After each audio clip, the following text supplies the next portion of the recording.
అందరికీ నమస్కారం. ఈరోజు ఉదయాన్నే మరి శనివారం ఆ కలియుగ ప్రత్యక్ష దైవం స్వామి వెంకటేశ్వర స్వామికి ఈ రకంగా నేను అభిషేకం చేసుకున్నాను పంచామృతాలతో.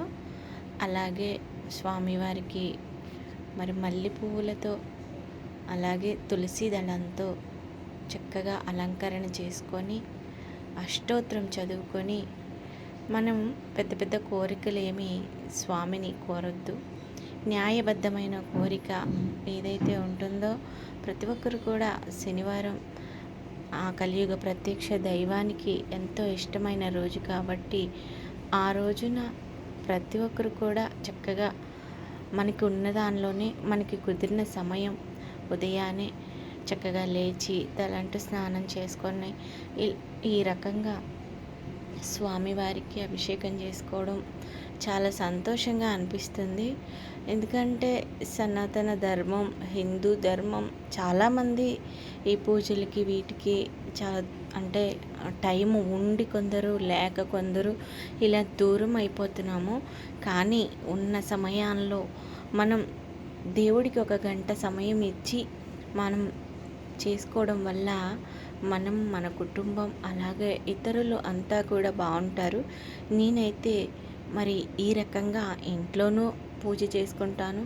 అలాగే మన ఆశ్రమాల్లో కూడా పూజ జరుగుతుంది. మరి తర్వాత లక్ష్మీదేవి స్వామివారికి పూజ అభిషేకం అయిపోయాక, అంటే ఈరోజు నేను ఎవరికి వారికే విడివిడిగా నేనైతే చేశాను. అదంతా ఈ వీడియో రూపంలో మీకు చూపిస్తున్నాను. స్వామివారికి అభిషేకం అలంకరణ అంతా అయిపోయాక తర్వాత లక్ష్మీదేవికి చేశాను. అమ్మవారికి కూడా అలాగే పంచామృతాలతో అభిషేకం చేసి మరి ఆమెకి అలంకరణ చేసుకొని అష్టోత్తరం చదువుకొని వచ్చిన టైంలో ఉన్న టైంలోనే మరి వచ్చినట్లుగా అమ్మవారిని ఓం శ్రీ మాత్రే నమః, ఓం శ్రీ గజలక్ష్మీదేవి, లేదంటే ఓం శ్రీ లక్ష్మీదేవి అయి నమః, ఇలా మనకి వచ్చిన మంత్రాన్ని జపిస్తూ 108 సార్లు అమ్మవారిని ఇలా అభిషేకించుకొని అష్టోత్తరం చదువుకుంటూ మరి అమ్మవారిని చక్కగా అలంకరించుకొని ఈరోజు నేనైతే మరి పూజా మందిరంలో పెట్టుకున్నాను. చాలా సంతోషం కలిగింది. అలాగే ఆ పరమేశ్వరుడు మరి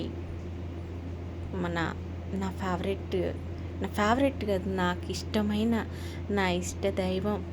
నాకు అన్ని విధాల నాకు కష్టం వచ్చినా ఏది అనిపించినా కూడా మొదటిసారి చెప్పుకునే నా శివయ్యకు కూడా మరి ఈరోజు ఇలా అభిషేకం చేసుకొని స్వామివారి పాదాలకు, అలాగే నేను ఈరోజు శివయ్యకి పంచామృతాలతో అయితే అభిషేకం చేయలేదు, ఓన్లీ విభూతితోనే అభిషేకం చేశాను. నాకు ఈరోజు ఎందుకో శివయ్యకి విభూతితోనే అభిషేకం చేయాలనిపించింది.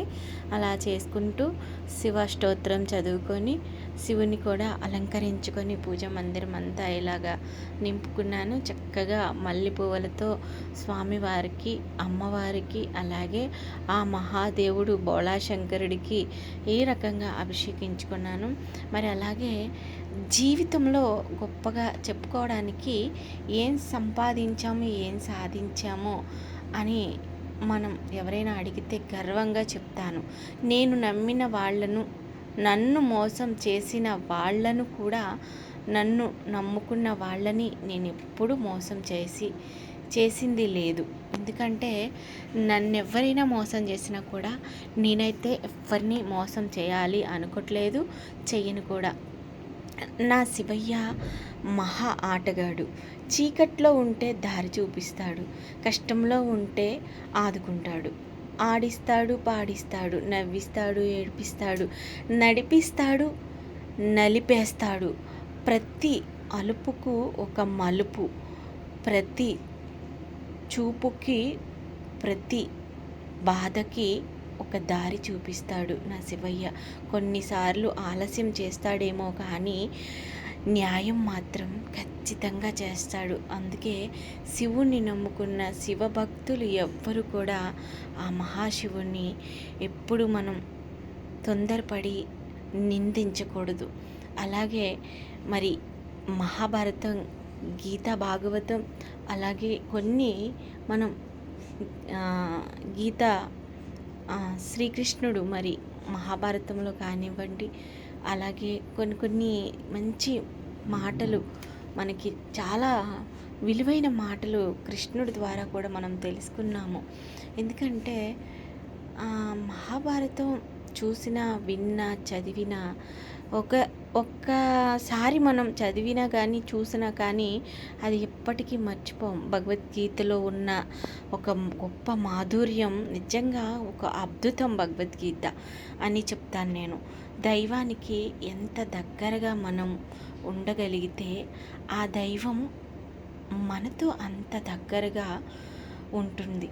మరి నిజంగానే మనం ఎప్పుడు దైవానికి దగ్గరగా ఉంటే ఆ దైవం కూడా మనతో అంత దగ్గరగా ఉంటుంది. మనం చేసే ప్రతి అలంకరణలో ఇష్టంతో మన ఇంట్లో మన పిల్లలకి చక్కగా స్నానం ఆచరించి వారిని శుభ్రంగా మంచిగా పౌడర్ రాసి బొట్టు కాటుకులు పెట్టి అలంకరించుకుని మన పిల్లల వైపు మనం ఏ రకంగా చూసుకుంటామో దైవం వైపు కూడా మనం అలా చూస్తూ ఉంటే దైవం కూడా మన బిడ్డలాగా మనల్ని అలాగే చూస్తూ ఉంటుంది.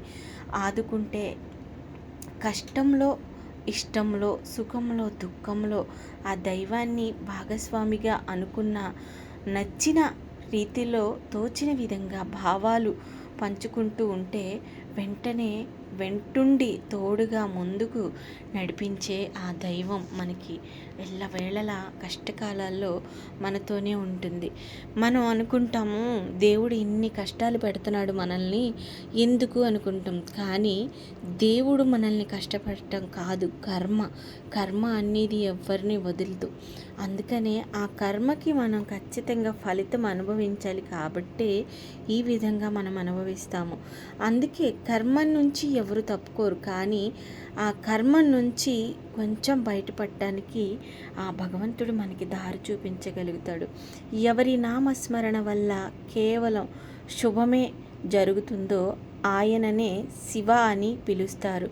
శివం అంటే మంగళం, శ్రేయస్సు, కళ్యాణం, శోభం. ఎన్ని కావాలంటే అన్నీ శివనామస్మరణలో మనం జపించుకోవచ్చు. కావాలన్న శివానుగ్రహం వల్లనే వస్తుంది. ఏది కావాలన్నా, శుభం కావాలన్నా, ఏది కావాలన్నా కూడా ఆ పరమశివుడి వల్లే మనకి కలుగుతుంది. హర హర మహాదేవ శంభో శంకర. అలాగే ఆ కలియుగ ప్రత్యక్ష దైవం మన కోసం, మన పాప భారాలు మోయటం కోసం ఈ కలియుగంలో అవతరించి మరి ఎన్నో మన కోసం ఆయన చేస్తూ ఉన్నారు. నీకు అర్హత లేని బంధాన్ని నువ్వెప్పుడు కోరుకోవద్దు. ఎందుకంటే వాస్తవాలు మాట్లాడాలనిపించినప్పుడు మీరు పరాయి వాళ్ళు, పగవాళ్ళు అవుతారు. మనకి అర్హత లేని బంధం కోసం ఎప్పుడు మాట్లాడొద్దు, ఆలోచించొద్దు. ఎందుకంటే మనం వాస్తవం మాట్లాడినప్పుడే కదా అందరికీ పరాయి వాళ్ళం, పగవాళ్ళం అయిపోతాం. హర హర మహాదేవ శంభో శంకర. ఓం నమో నారాయణ. ఓం నమో గోవిందాయ నమః.